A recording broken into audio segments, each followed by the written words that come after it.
il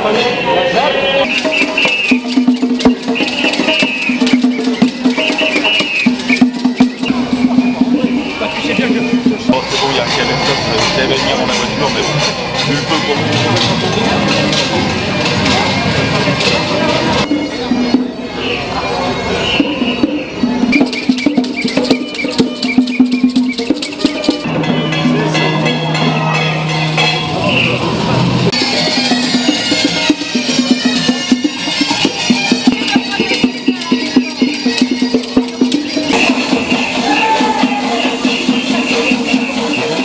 Bon, monsieur Michel André, bonjour. On est devant le palais de justice de Bergerac parce que vous êtes assigné en référé par le conseil départemental de la Dordogne. On va parler de cette histoire puisque vous êtes partisan de ce qu'on appelle une ZAD, une zone à défendre, laquelle correspondrait au futur tracé d'un contournement de route devant Beynac, contre lequel vous vous battez en ce moment. Tout à fait. Alors c'est un dossier qui est revenu aux environs des années 2015, qui avait été un peu abandonné par le conseil général de l'époque, donc M. Cazot, qui avait compris que la solution des problèmes d'aménagement de Beynac était à faire, donc il avait d'ailleurs attribué une certaine somme. Il y a eu après bien sûr la présence d'un autre président, puisque c'est M. Germinal Perrault qui lui, il en fait un peu une affaire personnelle. Il a dit voilà, quelle que soit l'amélioration de cette traversée de Beynac, je ferai quand même le contournement. Est-ce que vous avez une idée de ces raisons, puisque ce contournement commence à exister déjà à Beynac même, et pourquoi ça ne va pas? Alors, il faut savoir que c'est un très vieux dossier qui remonte aux années 60.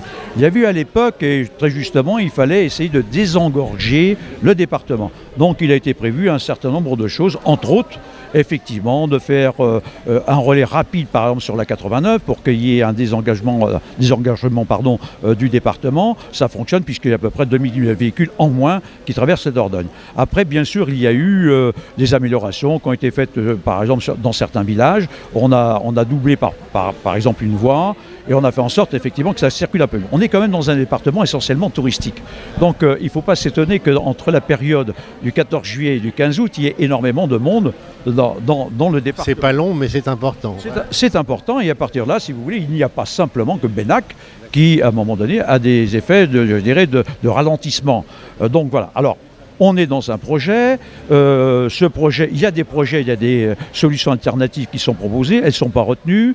Et puis on en arrive donc à un contournement qui serait donc autour de Beynac. Alors, c'est un vieux dossier, puisque le père de monsieur le président des départements, il s'appelle monsieur Fernand Perrault, qui dans les années 70 a dit tiens, je suis maire de Vézac, un petit village à côté, peut-être que moi la voie rapide, je pourrais l'utiliser et ça permettrait sans doute d'avoir une activité économique. D'accord, bon, excusez-moi, on ne va pas tout de même remonter jusqu'au père et à l'arrière-grand-père de monsieur Perrault. Mais vous avez raison. C'est la raison, sans doute, que monsieur Perrault tient énormément. C'est une question affective.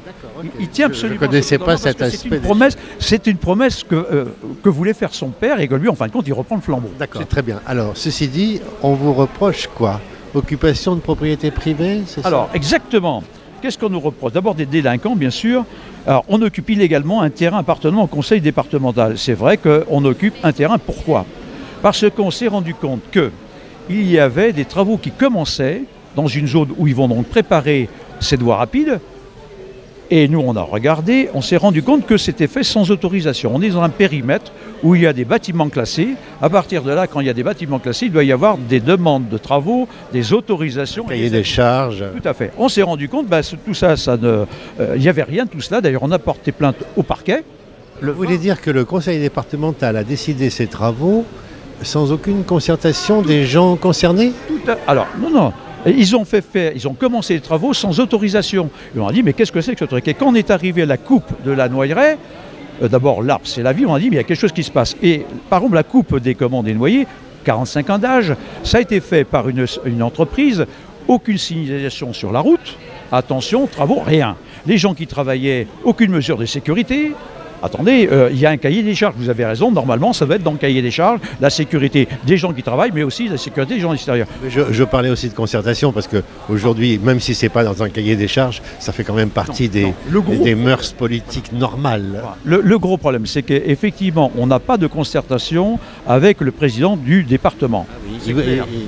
En tant que Cepenso, il vous a jamais contacté? Alors, il nous contacte sans nous contacter. Il nous traite beaucoup d'ailleurs des noms d'oiseaux. On dit donc effectivement nous sommes donc des délinquants, que nous foulons la démocratie du pied, et même on fait le nid du FN.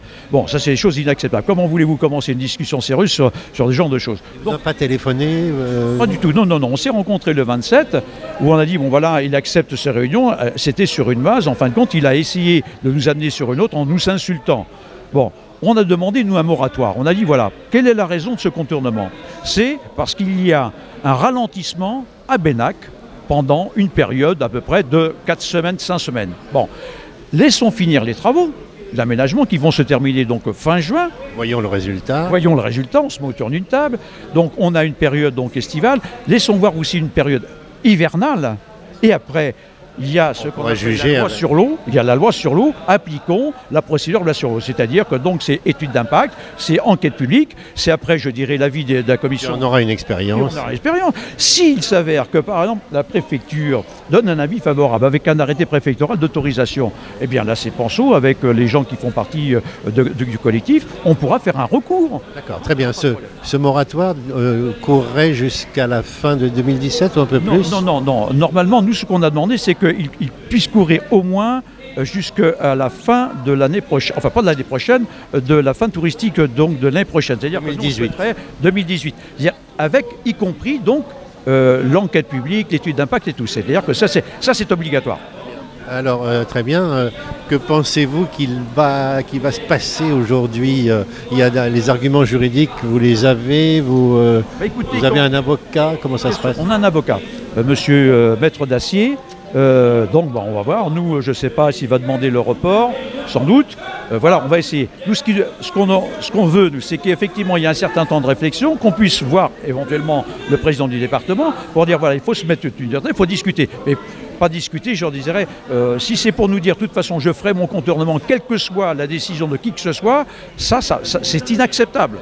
Vous avez quand même une expérience de ce genre de heurt avec la justice, vous avez une idée de ce qui va se passer aujourd'hui?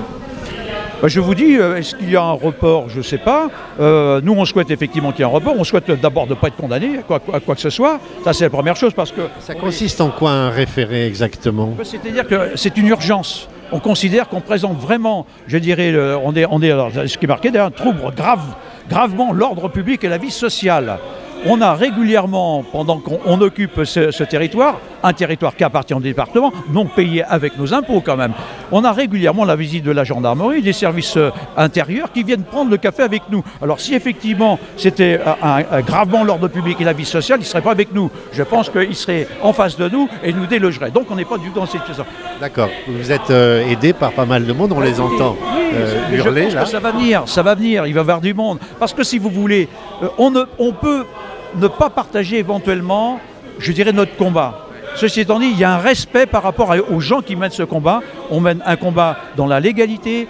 La zone, c'était beaucoup plus, c'est une zone pacifiste qui n'a rien à voir avec Notre-Dame-des-Landes ou anciennement ce qu'on appelait donc Sivens. On n'est pas du tout dans cette configuration-là. C'est mené par des gens âgés, des gens qui maîtrisent le combat. Et je peux vous dire qu'il n'y aura pas dans notre lutte, dans notre forme d'action, il n'y aura pas de débordement. De coup de force. Voilà. D'accord. Merci beaucoup, monsieur André. Je crois que...